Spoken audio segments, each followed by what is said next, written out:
Слушајте ја премиер на емисијата Живот во недела од 14 до 15 часот на Радио Слободна Македонија.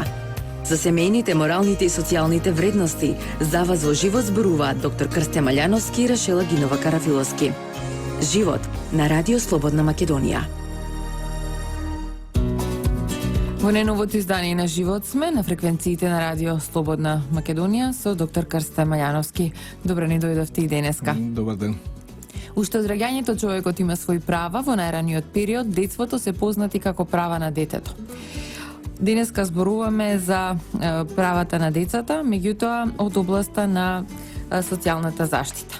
Кои се правата од Законот за заштита на децата, доктор Маљановски? И само да кажам дека на 31 31 332 нашите слушатели можат директно да се вклучат во емисијата. Повелете. Да.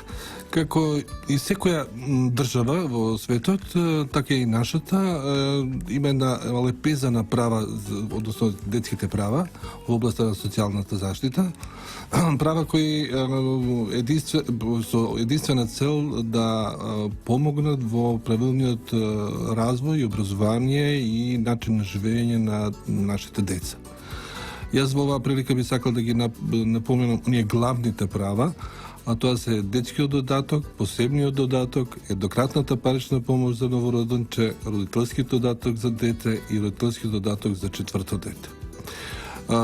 Истовремено би сакал да споменам дека дел и од другите права, односно од правата на социјалната заштита, кои не се инкорпорирани во законот за заштита на децата, исто така се однесуваат на деца. Така да и социјалната помош во крајна инстанца има да помогне на семејството, односно на децата. Особено едно право кое го додирнува правото на родителите на половина личен доход, односно надомесна плата во случај да имаат некој од децата кои со посебни потреби, односно со хендикеп. Така да дел од овие права, од правата за заштита на децата се инкорпорирани и во Законот за социјална заштита, па и во други закони во позитивното законодавство на Република Македонија. Ќе одиме со ред, доктор Маљановски. Што представува детскиот додаток? Детскиот надоместок, колку чини и претпоставам како може тоа да се оствари, да се добие. Детскиот додаток е право на детето и се обезбедува како паричен надоместок за покривање на дел од трошоците во подигањето и развојот на детето. Тоа е дефинитивно право на секое дете кое ги исполнува дел од условите за да го добие овој детски додаток. Кои се услови за? Јас само по неколку оние главните услови ќе ги набројам, заради тоа што навистина постапката е многу едноставна и постапката, однапред би сакал да напоменам, се води во центрите за социјална работа. Првенствено е да е државјанин на Република Македонија и да редовно оди во училиште. Се однесува, значи, тоа се за две категории деца до почнување на училишните процеси и да биде редовен ученик, значи не вториот дел. Правото може да го оствари еден од родителите и да е со постојано место на живење во Република Македонија во последните 3 години од поднесувањето на правото. Значи, пред тоа би требало најмалку 3 години да живее и да престојува во нашата држава. Детскиот додаток се остварува во зависност од возраста на детето и материјалната состојба на семејството во кое тоа детенце живее.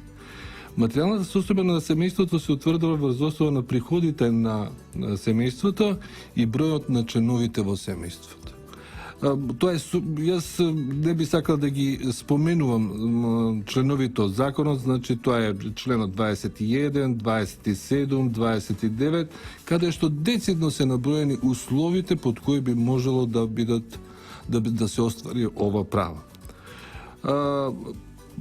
Би сакал во оваа прилика да напоменам дека правото на детски додаток го има дете кое во семејството чии приходи по член на по сите основи изнесуваат до 2490 денари, а за самохранен родител до 4900 денари. Висината на детскиот додаток изнесува и ова се следните категории: Значи, на дете од предучилишна возраст и дете во основно училиште, тоа е 716 денари по дете. Дете на возраст кое посетува средно училиште до 18 години 1136 денари. Има и други бенефиции за деца кои се наполно или трајно неспособни и тие износи се далеко поголеми него што се овие што се однесуваат на, да кажеме, здравите деца.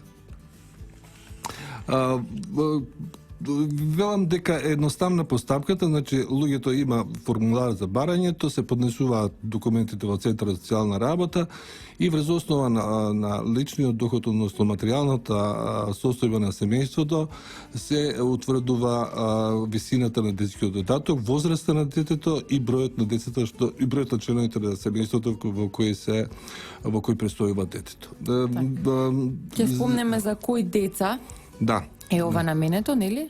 Да, деца родени децата родени во брак и во мрачна заедница, кои ги нели призната е во мрачната заедница, деца кои се посвоени, значи до 1 година, значи не од почетокот, заради тоа што процесот на посвојување е релативно бавен во почетокот, значи деца кои се посвоени во првата година од нивниот живот. И да не ги споменувам заради тоа што тоа влегува во другите права, деца со хендикеп кои се однесуваат на другите права во областа на детската заштита. Да, еве тука вели, значи деца земени на издржување и така. Значи децата кои се наоѓаат во згрижувачки семејства, згрижувачот, односно старателот во тој момент исто така има право да аплицира, односно да поднесе документи за детски додаток и да го добие тој детски додаток, пак велам во зависност од состојбата на семејството во кое се наоѓа детенцето. Се однесува и за внуци, браќа, сестри, за други деца земени на издржување. Така, во случај да, јас не сакам да влегуваме во детали, заради тоа што би можело да дојде и до мала конфузија, заради тоа што е сепак ова е едно од основните права за основните детски права. Значи во случај да родителите од било какви причини не се присутни, тогаш старателите кои во почетокот и секогаш се обидуваме да ги најдеме во кругот на најблиските на децата, тогаш и тие имаат право да аплицираат за детскиот додаток и аплицираат. Во секој случај, тоа е нивно право. Добро е што го споменавте, заради тоа што, доста граѓани кои не се обраќаат и не прашуваат. Значи, мислам дека една од работите кои во иднина треба да ја направиме е да овие права бидат што подостапни до граѓаните на Република Македонија, затоа што дефинитивно дел од луѓето и не ги познаваат, од било какви причини. Апсолутно. Добро.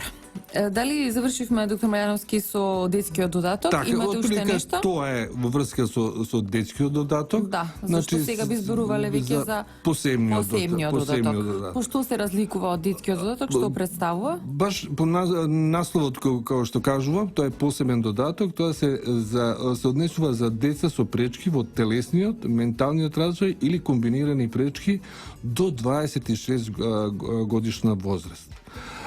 За кои деца се работи? Значи се работи за тешки, потешки и најтешки пречки во телесниот развој, потоа умерена, тешка или длабока ментална попреченост, најтешки облици на хронични заболувања и најтежок степен на оштетување на видот, значи слепи деца, на слухот, глуви деца и лица со потполно отсутство, односно деца со потполно отсутство на говорот. Која во основа на оваа попреченост лежи детската парализа, деца со Даунов синдром и повеќе видови на комбинирани пречки. Значи, во принцип,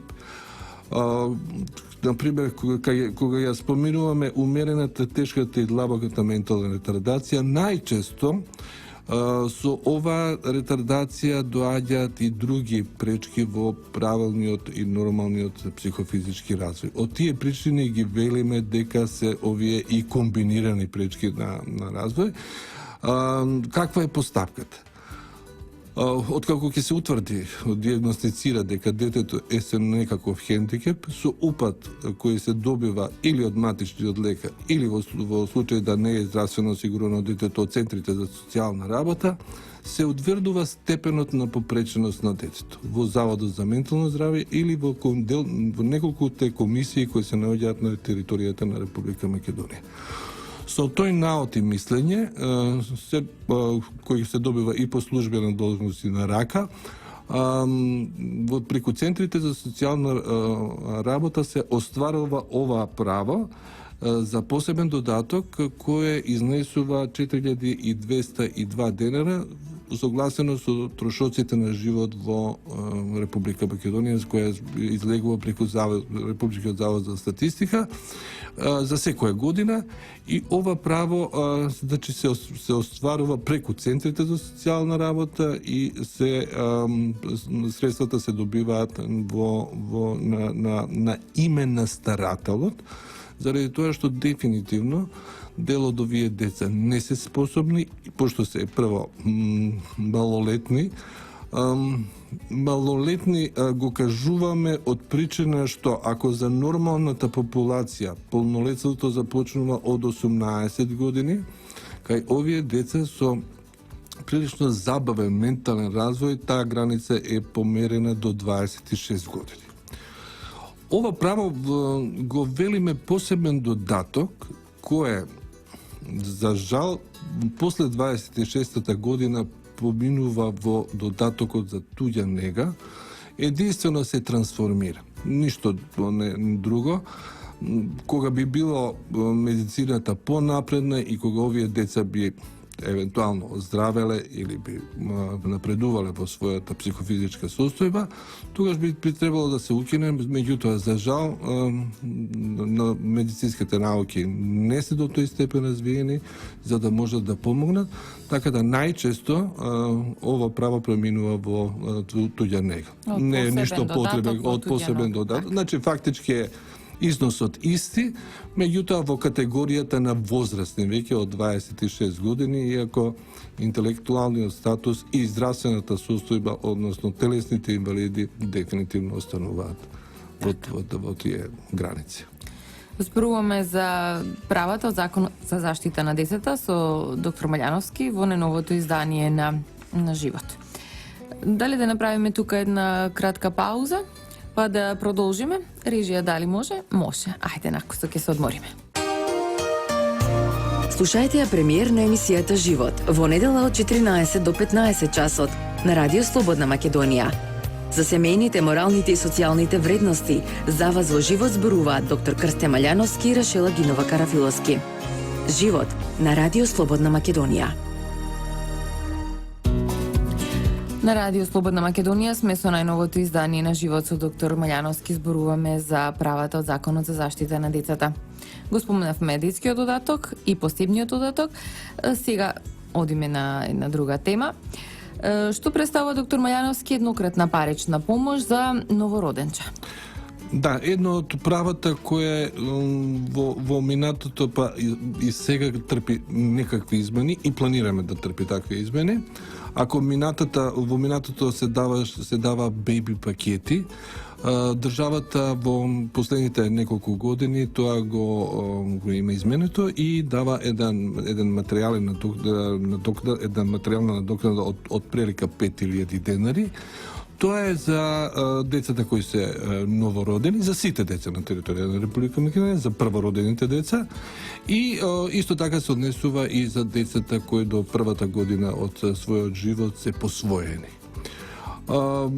Зборуваме за една материјална надокнада која е од страна на државата, меѓутоа како што и пред малку споменавме, во некои побогати, да ги кажеме, општини, дури и општините, имајќи во предвид своите демографски карактеристики, желбата да помогнат на Младите брачни парови исто така со свое учество партиципираат во чувството, одгледувањето и воспитувањето на децата, со тоа да на сите новороденчиња им се даваат подароци во висина на она висина која што општините ги има како можност да ги даде, па така да и тоа е една убава традиција која се надевам дека ќе помине и ќе продолжи во иднина. Да, и веќе надополниме дека тоа е плюс, значи општините даваат плюс уште околу 5 до 6.000. Да, од своите буџети. Информациите ми зборуваат дека е во висината, нешто над висината, тука има и други подароци, играчки за бебињата што се родени на таа општина. Самите општини се ги диктираат свои условите под кои ги даваат овие средства и навистина по мене многу убав гест од страна на општините и апелирам да сите општини кои имаат можност да покрај радоста на родителите да учествуваат во оваа убава традиција што веќе неколку години традиционално се убавува во поедини општини. Сега ќе одиме повторно со делот правата за заштита на децата. А што би било следно? Да. Родителски додаток за дете. За кое дете поред на раѓање се однесува овој додаток, доктор Мањарски? Данас за неколку години ова е едно право кое значително ја смени демографската карта на Република Македонија, а се однесува за правото родителскиот додаток за трето дете. Многу интересна иницијатива која вродува и ќе вродува со плод.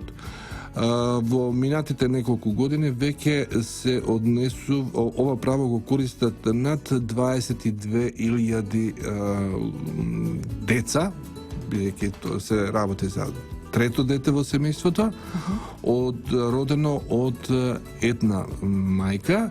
Условите се малку по, како да кажам, повеќе, имајќи во предвид висината на оваа помош, ова право, и тие се однесуваат дури и на здравствената состојба, како на бебето што е родено, така и на мајката. Што значи тоа? Значи, покрај оние општи услови, државјанин на Република Македонија да биде подносителот, кој е фактички мајката на третороденото дете, со постојано место на живење на територијата на Република Македонија во последните 3 години.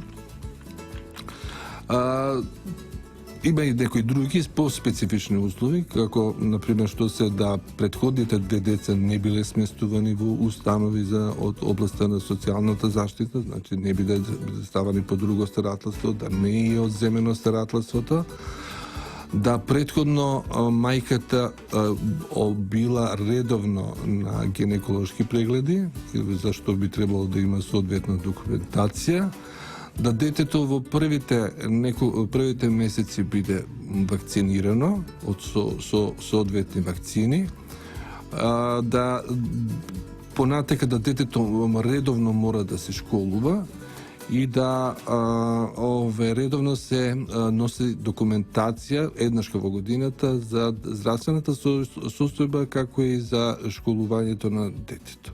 А се извинам, од кога почнува всушност и до кога трае ова право? Ова право трае веќе 6-та година во имплементација. Не, се извинам, на која возраст, мислам, почнува детето да ја добива паричната помош? Значи, веднаш после третото раѓање, мајката би требало да аплицира во рок од 60 дена од раѓањето, да ги поднесе документите. Документите пак се релативно лесно се, тоа значи извод од матична книга на родените на претходните две деца и овие други документи кои дел се добиваат и по службена дложност, а дел се добива дел и самите родители ги носат во центрите за социјална работа и преку трансферите што се прават од буџетот на Република Македонија, Министерството за труд и социјална политика, преку центрите се доставуваат до родителите. Висината на овој материјал, ова право од областа на детска заштита е релативно голема. Тоа изнесува негде околу 8200 денара.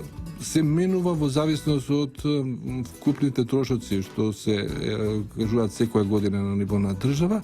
Меѓутоа, околу 8200 денари е месечно, трае 10 години. Тоа во да ги кажеме малку на друг начин, значи отприлика вкупниот износ за ова право е околу 16.000 евра, значајна сума, како значајна сума за родителите, така исто така и од големо одвојување од буџетот на Република Македонија. Ако предвиде, тоа е едно од највисоките права што ги има во областа на социјалната заштита. Ако земеме дека отприлика 30 права кои се бројност најголем, тоест правото на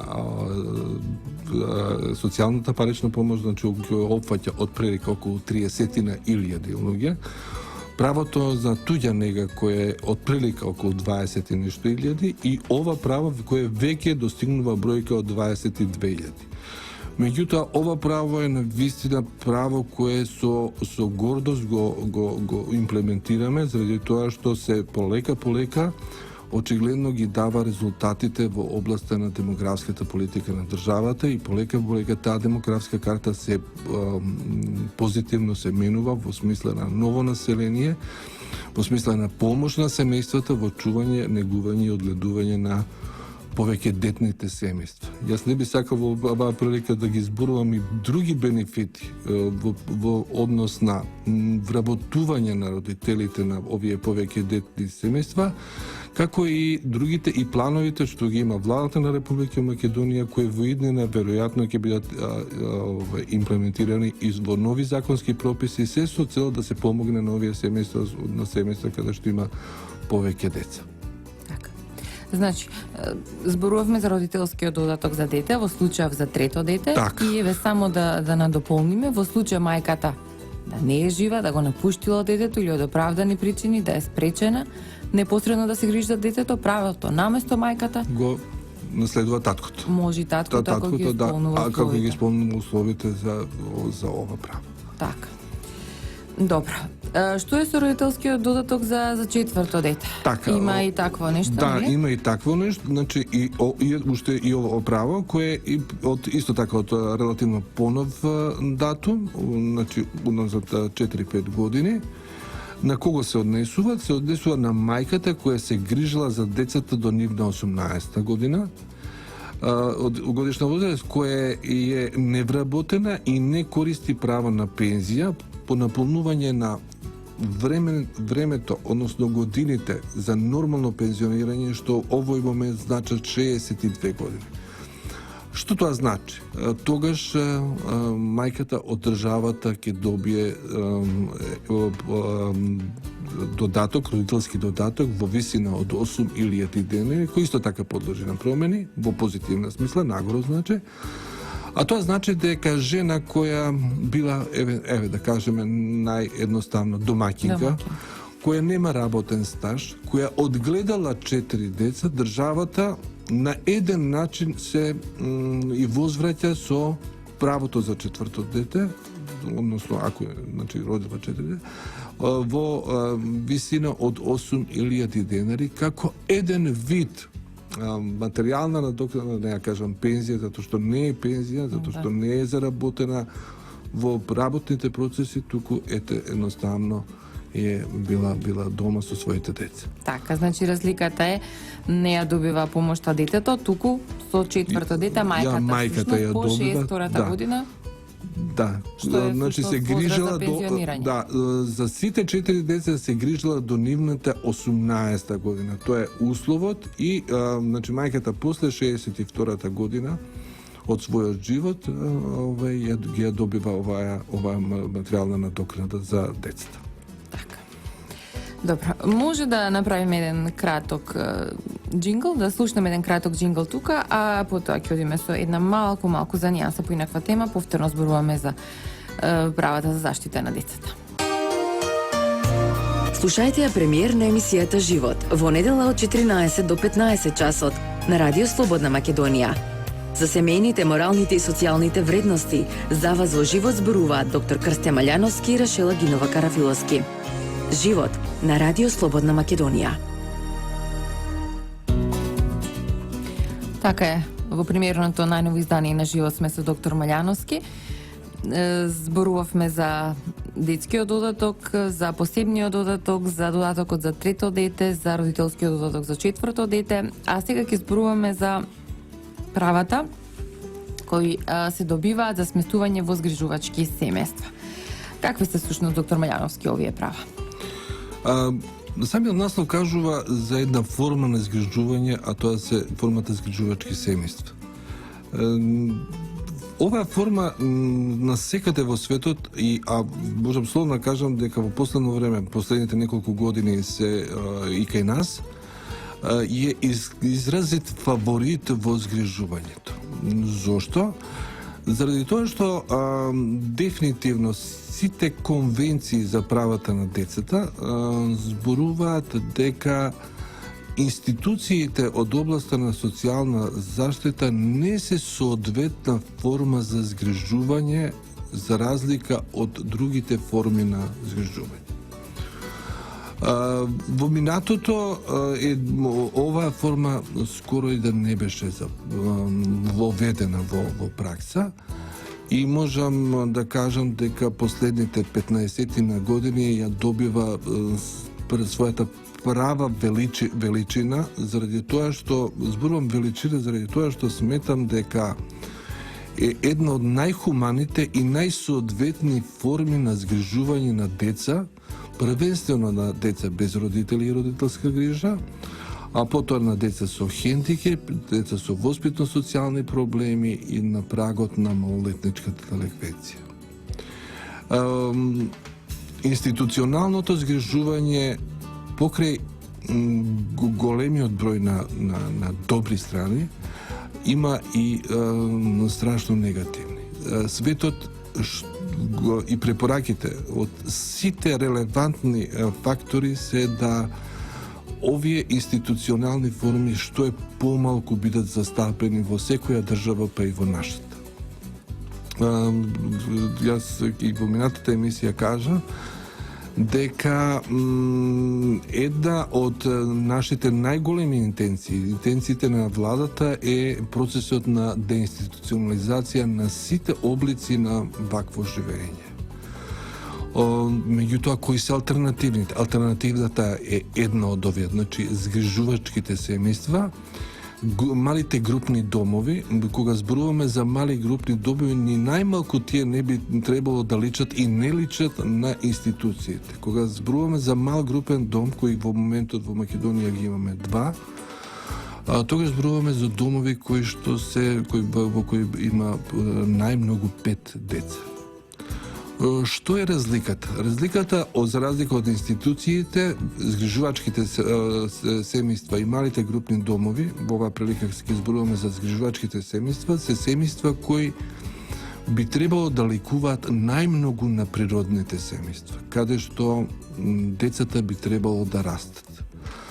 Од тие причини и фаворизирањето на згрижувачките семејства е огромно. Ние знаеме колкава е родителската улога врз нашите деца. Знаеме колку е тешко да се одгледа, воспита и чува детенце. Од тие причини сакаме да на еден посебен начин при самиот избор на луѓе згрижувачи, можноста за нивно помагање од стручни лица, од страна на државата, како и големата хуманост, затоа што не верувам дека било кое згрижувачко семејство основен мотив за згрижување дека се материјалните средства. Во секој случај тие се луѓе кои се исклучително хумани и кои се пријавуваат да згрижат некое од неколкуте категории на деца кои функционираат, односно кои екзистираат во државата. од лично искуство, познавајќи ги голем број од овие семејства, кои дефинитивно најголемиот број се наоѓа во градот Скопје. Имаме еден помал број во Прилеп, во другите градови. Ја би сакал да споменам еден феномен кој го имаме во Македонски Брод, во едно село во близина на градот Македонски Брод, а тоа е Манастирец, каде што буквално скоро целото село е со барање и со имање на деца, особено со деца со хендикеп. Чуден феномен ни се јави во овој дел на Република Македонија, каде што децата живеат, децата се прекрасни, децата напредуваат и во рамки на семејствата каде што се згрижени. Значи таму има повеќе семејства што повеќе семејства, да, кои аплицирале и кои се добиле со можност да згрижат деца. Ви кажувам, чуден феномен, неочекуван, меѓутоа апелирам да и во иднина, која многу брзо ќе дојде и до измени, некои измени во профилирањето на семејствата, затоа што за среќа имаме прави луѓе во овој момент. Изборот е добро направен на семејства кои во овој момент се по моја јас знам точната бројка, негде по над 220 семејства, тоа значи семејства кои каде што се згрижени, ако во просек да кажеме се 3 деца, тоа значи негде над 500-600 деца се згрижени во овие семејства. Меѓутоа добре дојдени се, нели? И апсолутно нови. Кој е профилот на овие семејства? Тоа се луѓе кои најверојатно, не најверојатно, него сигурно имале своји деца и имаат своји деца. Дел децата се осамостоиле, се формирале семејства и сега огромната љубов ги натерало да сознаат и да бидат згрижувачи.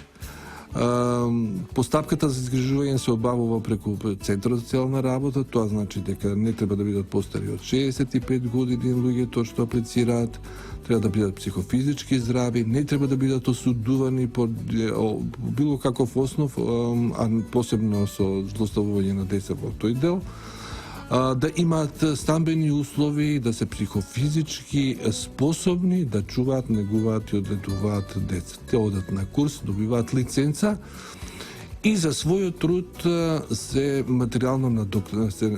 им се дава материјална надокнада, која никогаш не е доволно голема во однос на љубовта што ја пружаат при овие деца. За овие деца.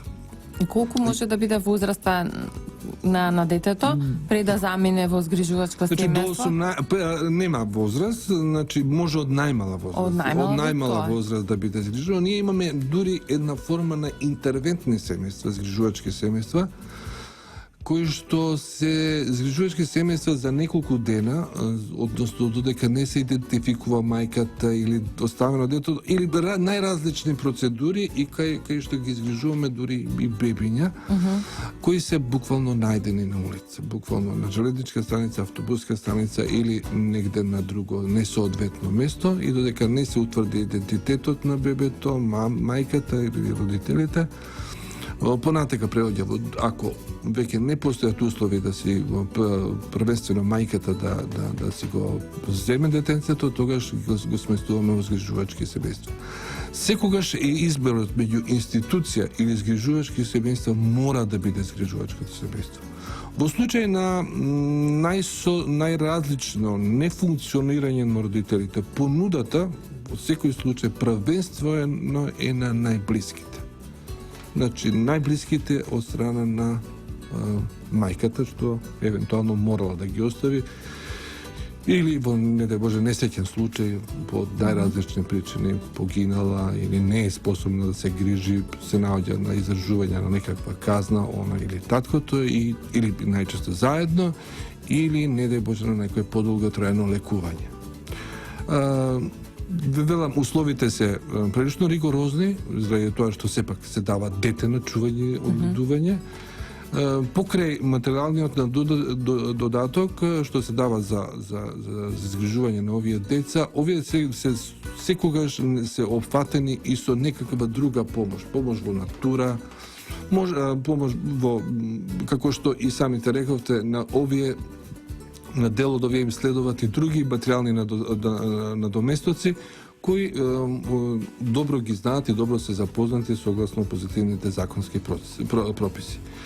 Кој е материјалната надокнада за децата без родители, значи зборувам по детенце, во моментот ја изнесува негде околу 7.000 денари, варира. За децата без родители кои се на училишна возраст, тоа е износот е 7.800 денари. За деца со воспитно-социјални проблеми, деца со нарушено воспитно-социјални поведение и деца со умерени и тешки пречки, износот е негде околу 9.000 денари по детенце. За овие три категории можноста за изгрижување е по 2, односно 3 деца, а за другите деца без родители може и повеќе. Што најчесто правиме? Социјалните служби, например, во згрижувачки семејства, во повеќе детни браќа и сестрички, каде што и такви случаи имаме, сите не спеат да се делат, не спеат да се развојуваат, се бираат семејства кои што по националната структура би требало соодветно да одговараат на националната, религиската, верската определеност и на децата од прилика што би требало. Да, дефинитивно нашите изгрижувачи треба да бидат на малку повисоко образовно ниво, обучени малку повеќе, заради тоа што сепак е многу одговорна работата. Децата би требало да бидат здравствено осигурани и ред работи кои ги имаат како привилегија. Колку минимум може да остане детето во згрижувачко семејство? Не дај Боже, еве, рековте дека имаме и деца кои можеби едноставно не би се справиле со родителите и обратно, тогаш дали по волја на децата или родителите би можеле да заминат децата, односно да ги вратат. Од згрижувачките семејства, најчесто од згрижувачките семејства децата одат на посвојување. Или дефинитивно во случај на делумно одземено старателство, привремен престој на родителот негде во некоја од институциите од системот, како што се затвори или подобрена здравствена состојба во клиниките, тогаш би требало да се вратат. Меѓутоа, знаете што? Многу е тешко разделувањето во овие згрижувачки семејства и ние посебно ги обучуваме да не се ствара релација родител-дете. Заради тоа што тие деца ќе треба еден ден да заминат, да се најдат подобра средина.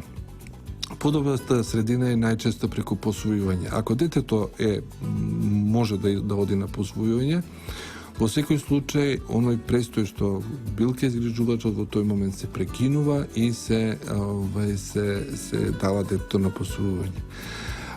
Значи, колку од возраста? Возраста е од најмала, буквално неколку дена. Ние сме имале деца кои биле наоѓани, да не кажам, во контейнери, па сместувани во згрижувачки семејства, до возраст до 18 години. Да, па дел се дадени во посвојување согласно нивната здравствена состојба и можноста за посвојување, заради тоа што за посвојување мора да биде апсолутно од сите аспекти чисто. Значи од правен аспект, значи исполнети сите услови како би можело детецето да оди на посвојување. Да, меѓутоа, ако еден брачен пар, да речеме, не ги исполнува условите да посвои дете, дали може да го згрижи барем на одредено време? Може, меѓутоа не со цел трајно да го задржи. Значи, во тоа е разликата. Во тоа е разликата. Посвојувањето значи создавање на однос родител-дете. Идентичен како со раѓање. Со име, со презиме, со сите.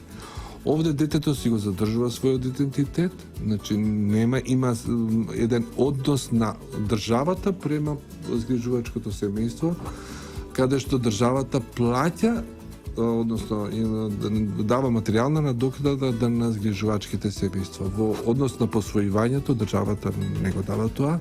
Значи се ствара однос родител-дете и децата ги имаат буквално сите права како да биле родени по природен пат. Додека овде не. Они се привремено престојуваат во згрижувачките семејства. Згрижувачките семејства за тоа добиваат материјална надокнада, подложни се на редовни контроли од страна на центрите за социјална работа, како ја обувуваат таа своја функција, како и редовни извештаи за било што е нешто значајно во однос на децата, во смисла на здравствената состојба, напредокот во училиштето и сите други работи што ги имаме во секојдневниот живот. Особено во центрите ги интересира здравствената состојба на децата, заради тоа што сепак тоа се деца фактички на државата. Деца со кои дефинитивно располага државата и се трудиме на секој начин да обезбедиме една сигурна средина за нив. Можност за прекинување на овој однос има. Ако се утврди било какво запоставување, злоставување или евентуално, негативна некоја појава, во тие моменти се прекинува згрижувачкото семејство и тие луѓе повеќе не може да згрижат. Појава која се среќа релативно малку, не можам да кажам дека ја нема, меѓутоа во минатото само неколку случаи имало на такво занемарување на згрижувачите во однос на децата. Дали во моментот има деца кои чекаат да бидат згрижени? Не, скоро сите наши деца, грешам, значи би сакал да што е можно повеќе од институциите, полека, значи институциите ги празниме и да наоѓаме соодветни згрижувачки семејства. Процесот не е едноставен, заради тоа што сепак тоа се луѓе и тоа треба да се створи една релација меѓу, може да мислите, 10, 11, 12 годишно детенце да премине од институција во некое семејство е прилично тежок. Значи има процес на адаптација, каде што се следи од стручно лице и тој процес мора да биде позитивно направен. Во случај да не, тогаш остануваат на своите места и децата и згрижувачите. Уште една кратка пауза правиме во живот и се враќаме со последното прашање и да се одјавиме. Слушајте ја премиер на емисијата Живот во недела од 14 до 15 часот на Радио Слободна Македонија. За семејните, моралните и социјалните вредности за вас во живот зборуваат доктор Крстја Малјановски и Рашела Гинова Карафиловски. Живот на Радио Слободна Македонија. Имаме уште околу 5 минути, доктор Малјановски, во денешниот живот. Која е паричната помош за лица до 18 години? Да, значи ова се работи пак на наша најсуптилна категорија за деца без родители и родителска грижа, за која државата дефинитивно обраќа огром по 18 година. Тоа е прашањето, така. Значи покрај големиот број на програми и огромната среќа и желба на владата да помогне за овие деца, каде што скоро да во овој момент, освен оние деца што наполнуваат 18 години, што се во институциите, скоро да е на сите, да не кажам на сите, би сгрешил, меѓутоа е решено вработувањето и скоро е решен стамбениот статус на деца. Сведоци бевме на една голема преселба, односно овозможување и давање на станови на овие деца без родители и родителска грижа. Зошто? Заради тоа што дефинитивно овие деца немаат никого. Значи, самиот наслов кажува дека се тоа деца без родители и родителска грижа. Се до нивно потполно самостојување. Кога зборувам потполно самостојување, сметам завршување на школување, и значи вдомување, односно добивање на евентуално некаков стан, со кој имаме програми. Ја би сакал да само да го спомнам програма за вработување на деца без родители Д10, што се е во рамки на Министерството за труд и социјална политика, и други програми кои во соработка со Министерство за транспорт и врски и промени на законската регулатива за овие деца каде што имаат на еден начин приоритет да добијат социјални станови. Овие деца добиваат и паричен надоместок. Така да, ако за редовно посетување на училиште, на дете кое до 18 години, училиште, зборувам, се мисли на основно училиште, овие деца добиваат по 4156 денари. За редовно школување во средно образование, значи децата добиваат околу 5900, околу 6000 денари месечно. За студенти редовни што користат социјален стан по закуп, го добиваат по 12.000 денари месечно, и за студенти редовни што не користат стан, а имаат значи стан, они добиваат по 24.000 денари. Значајни суми кои помагаат во нивно функционирање.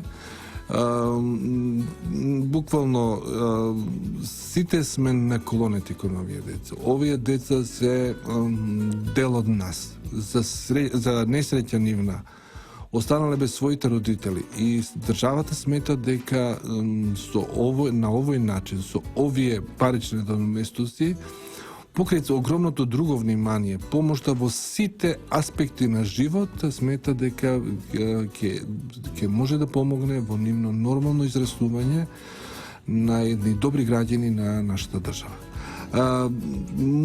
Помошта е значајна заради тоа што покрај оваа помош имаат и многу, пак велам, во сплет со законот за социјална заштита.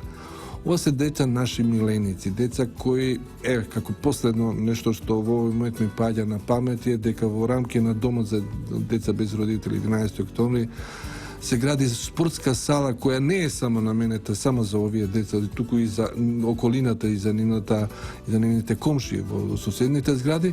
Меѓутоа, пак е тоа еден гест колку државата се обидува да помогне на овие деца по некој случај останале без своите прави родители и родителски грижи. Така. Успеавме, колку ни дозволуваше времето, да одвоиме значи по неколку зборови за законите за заштита на децата, односно правата, па во следна прилика можеби и поопширно ќе зборуваме секако. Така. Јас во секој случај гледачите и слушателите би упатувам на центрите за социјална работа за било какви проблеми од оваа област или Министерство за труд и социјална политика. А за оние кои имаат можности, може да отвора страната на Министерството, веб страната на Министерството за труд и социјална политика и да ги видат комплетно децидно, затоа што во една емисија навистина не може се да се каже во врска со овие права, кои од друга страна се по огромна одговорност на овие наши институции заради тоа што се на крајот на крачата средства, пари се во прашање, и наистина би требало да внимаваме околу тоа. Така. Ви благодарам што денеска бевте дел од живот, доктор Маљановски.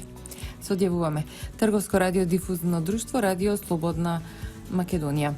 Автор на емисијата доктор Крстен Маљановски, водител Рашила Гинова Карфиловски. Датум на емитување 30 октомври 2016. Техничка реализација Никола Јовановиќ, продукција Радио Слободна Македонија. Останете на нашата фреквенција. Слушајте ја премиерно емисијата Живот во недела од 14 до 15 часот на Радио Слободна Македонија. За семејните, моралните и социјалните вредности за вас во живот зборуваат доктор Крстен Маљановски и Рашила Гинова Карафиловски. Живот на Радио Слободна Македонија.